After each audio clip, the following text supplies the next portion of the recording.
أعوذ بالله من الشيطان الرجيم.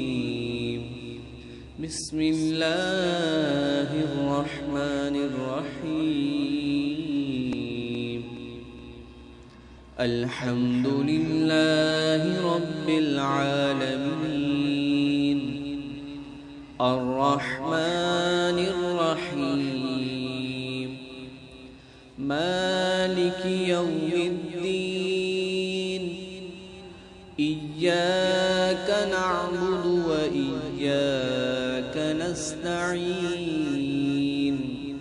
اهدنا الصراط المستقيم،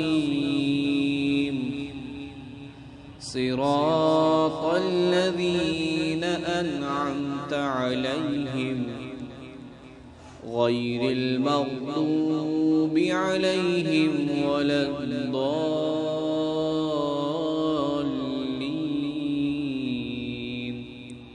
صدق الله العظيم.